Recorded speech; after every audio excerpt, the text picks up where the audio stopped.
বিসমিল্লাহির রহমানির রহিম। আজকে এই আটপাড়া ইউনিয়নের উদ্যোগে আমাদের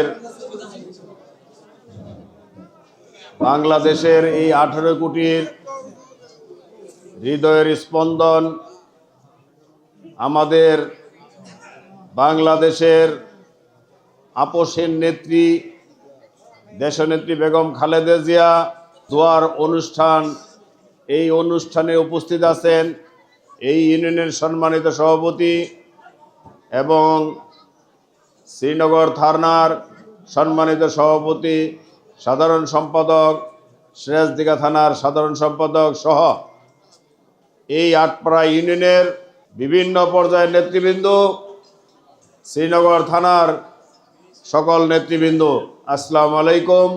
এবং পর্দার আড়ালে মা বোনেরা, আমার সামনে মুরব্বিয়ানরা, যুবক ভাইয়েরা, আসসালামু আলাইকুম রহমতুল্লাহ বরকাতুহু। কেমন আছেন আপনারা? মাশাআল্লাহ। ঠান্ডার মধ্যে যে আপনারা দীর্ঘক্ষণ অপেক্ষা করতেছেন, তার জন্য আমি বিএনপির পক্ষ থেকে, আমার নেতা তারেক রহমানের পক্ষ থেকে আপনাদেরকে ধন্যবাদ জানাই যে আপনারা যে দেশনেত্রী বেগম খালেদা জিয়াকে এত ভালোবাসেন, তারই প্রমাণ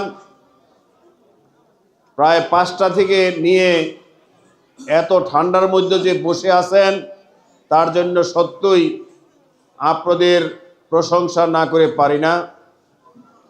আপনারা এই দেশের জন্য আমাদের নেত্রী দেশনেত্রী বেগম খালেদা জিয়া কি করেছেন, বিভিন্ন বক্তারা আপনাদেরকে বোঝানোর চেষ্টা করেছে। তাই আমি আর দীর্ঘক্ষণ আলোচনা করব না, যেহেতু আপনারা অনেকেই ঠান্ডায় কষ্ট করতেছেন। শুধু আমি বলবো, আজকের দোয়াই যেন শেষ না হয়। আপনারা আজকে থেকে ওয়াদা করবেন, প্রতি ওয়াক্তের নামাজেই আমাদের নেত্রী দেশনেত্রী খালেদা জিয়ার জন্য, আমাদের মা তুল্য নেত্রী এই দেশের জন্য যে ত্যাগ স্বীকার করেছেন, তার জন্য প্রাণ ঢালাও দোয়া করবেন এবং সে যেন জান্নাতুল ফেরদৌস পান, আল্লাহ যেন তাকে কবুল করে নেয় এবং আপনারা সব সময় তার জন্য দোয়া করবেন এবং পারলে নফল নামাজ পড়বেন, রোজা রাখবেন। আমাদের নেতা, এই বিএনপির প্রতিষ্ঠাতা, আপনারা জানেন এই দেশের স্বাধীনতার ঘোষক ছিলেন। শুধু স্বাধীনতা ঘোষকই নয়, তিনি নিজে যুদ্ধ করেছেন। পুরা জিয়া ফ্যামিলি বাংলাদেশের জন্য ত্যাগ স্বীকার করেছেন। এই রকম ত্যাগ স্বীকার আর কোনো ফ্যামিলি করেন নাই। পুরা ফ্যামিলি মনে হয় যে বাংলাদেশের জন্যই আল্লাহ সৃষ্টি করেছিলেন। তাদের সবার জন্যই দোয়া করবেন। বিশেষ করে আমাদের মাঝে 17 বছর পর আমাদের বিএনপির ভারপ্রাপ্ত চেয়ারম্যান তারেক রহমান, আগামী দিনের ভবিষ্যৎ, আগামী দিনের উজ্জ্বল, আপনার আমার সবার মনের আশা পূরণ করবে, যিনি বিগত দিনেই চেষ্টা করেছেন আমাদের সবার ভোটের অধিকার ফিরিয়ে আনার জন্য এবং সামনে দিয়েছেন তিনি 31 দফা বাস্তবায়ন কর্মসূচি। সেই কর্মসূচিতে বাংলাদেশকে এশিয়ার মধ্যে একটি সমৃদ্ধশালী বাংলাদেশ যেন করতে পারেন, তার মনের ইচ্ছা।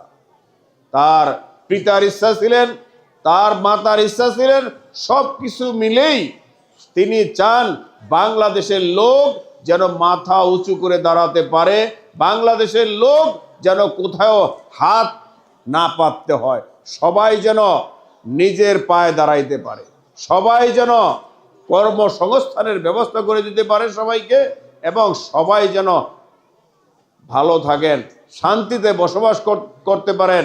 কোনো ধরনের সন্ত্রাস থাকবে না এই দেশে, কোনো ধরনের চাঁদাবাজি থাকবে না, নেশাগ্রস্ত থাকবে না। আমিও, আপনারা জানেন, আপনাদের দোয়ায় আমি ঘোষণা দিয়েছি, আপনাদের মাধ্যমে যদি আমি সংসদে যেতে পারি, তাহলে অবশ্যই মুন্সিগঞ্জ 1-এ কোনো ধরনের নেশা হবে না, কোনো ধরনের চাঁদা হবে না। চাঁদাবাজি মুন্সিগঞ্জ 1 থেকে সরে যাবে ইনশাল্লাহ। আপনাদের সবাইকে নিয়ে আমরা মুন্সিগঞ্জ 1-কে শান্তির নিবাস বানাবো এবং মডেল কনস্টিটিউশন হিসাবে তৈরি করব ইনশাল্লাহ। সবাই যেন আমরা হিন্দু, মুসলমান, বৌদ্ধ, খ্রিস্টান সবাই মিলে যেন কাঁধে কাঁধ মিলে কাজ করতে পারি, সেই ব্যবস্থা করব। আজকে আমাদের নেত্রী, দেশনেত্রী বেগম খালেদা জিয়ার জন্য প্রাণ খুলে সবাই দোয়া করতেছেন। শুধু মুসলমান নয়, হিন্দু, খ্রিস্টান, বৌদ্ধ যে যেখানে পারেন না কেন সেইখান থেকেই দোয়া করতেছেন। সর্বোপরি সমস্ত বিরোধী দলরাও যারা বিভিন্ন দলে আছেন তারাও দোয়া করতেছেন, সারা পৃথিবী থেকে দোয়া করতেছেন এইরকম নেত্রী, দেশনেত্রী বেগম খালেদা জিয়া। তাই আমি আর আপনাদেরকে সময় নষ্ট করব না, শুধু আমার জন্য আপনারা প্রাণ খুলে দোয়া করবেন এবং পর্দার আড়ালে যেসব মা বোনরা আছেন, আপনাদের বাড়িতে যেসব মেহমানরা আছেন বা আপনার আত্মীয় স্বজনরা আছেন এবং আমার মা বোনরা বাড়িতে আছেন, তাদেরকে আমার সালাম পৌঁছাইবেন এবং তাদেরকেও বলবেন আমাদের নেত্রী, দেশনেত্রী বেগম খালেদা জিয়ার জন্য দোয়া করার জন্য। শুধু আমাকে আপনাদের দোয়া করলে হবে, আমি যেন সুস্থ থাকতে পারি, আমি যেন ভালো থাকতে পারি, আপনাদের যেন খেদমত করতে পারি, আপনাদের সেবা করতে পারি, সেই আশা ব্যক্ত করে আজকের মতন এখানেই বিদায় নিচ্ছি। আল্লাহ হাফেজ। বাংলাদেশ জিন্দাবাদ, বিএনপি জিন্দাবাদ, তারেক রহমান জিন্দাবাদ, ম্যাডাম খালেদা জিয়া অমর হোক, শহীদ রাষ্ট্রপতি জিয়া রহমান অমর হোক। আসসালামু আলাইকুম রহমতুল্লাহ বরকাতুহু।